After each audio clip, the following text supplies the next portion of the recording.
When you really research TikTok even more, that's when the hairs on your arm start to stand up and you look around thinking that this could literally destroy the world.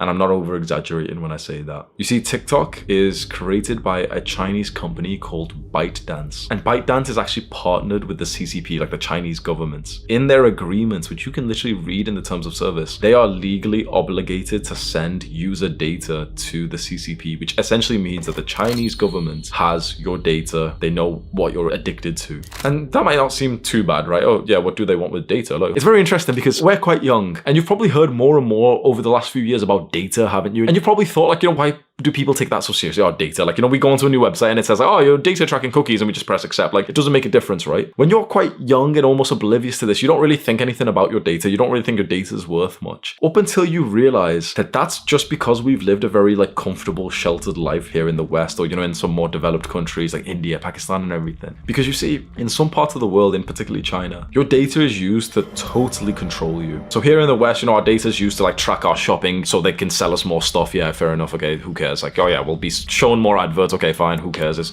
not that important, right? But in China, and this is really true, like, they already have what's called like a social credit system. Like, they've essentially got like a score. If you've ever watched that Black Mirror episode, I think it's called Nosedive, where it's like everyone has like a 5-star rating out of 5 stars of like what you'd rate each other for, your social mannerisms and everything. In China, they have that. Like, they literally give you like a social credit score. And if your score is too low, they literally restrict your freedom. You can't travel, you can't take buses, you can't take trains. And there's an article I read which showed that when there was like some kind of protest in China, they literally locked it down using people's data like this. Like, they stopped people from being able to like leave the protest so that they could get arrested. They stopped people from being able to enter the protest by stopping like certain like QR codes or something, like people's like data from being able to buy trains and everything. You don't realize how much your data can control you just because just yet we haven't experienced that in the West. And this then coupled with the fact, and you might have heard this, that in China, the TikTok algorithm promotes a very different kind of content than it does in the UK. The algorithm in China has been meticulously designed to promote the kind of content that will inspire their young people to become hard and disciplined. What does the algorithm in the West promote?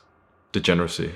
In their version of TikTok, if you're under 14 years old, they show you science experiments you can do at home, museum exhibits, patriotism videos, and educational videos. Now, they don't ship that version of TikTok to the rest of the world. It's almost like they recognize that technology is influencing kids' development, and they make their domestic version a spinach version of TikTok, while they ship the opium version to the rest of the world.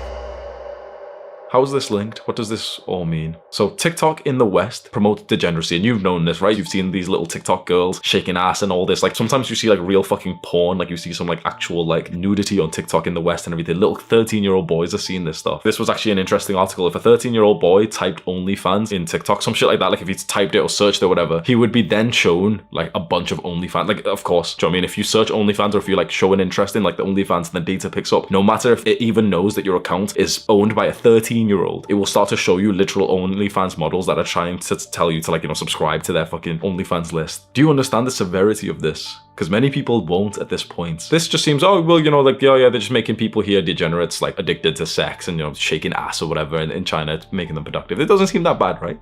This will only really make sense, like the severity of this will only make sense if you know the consequences of a sexualized nation. There's a quote: if you want to destroy any nation without war, make adultery or nudity common in the young generation. And this quote is becoming more and more realistic. It's become more observable. A country falls when especially the young people become too sexually free.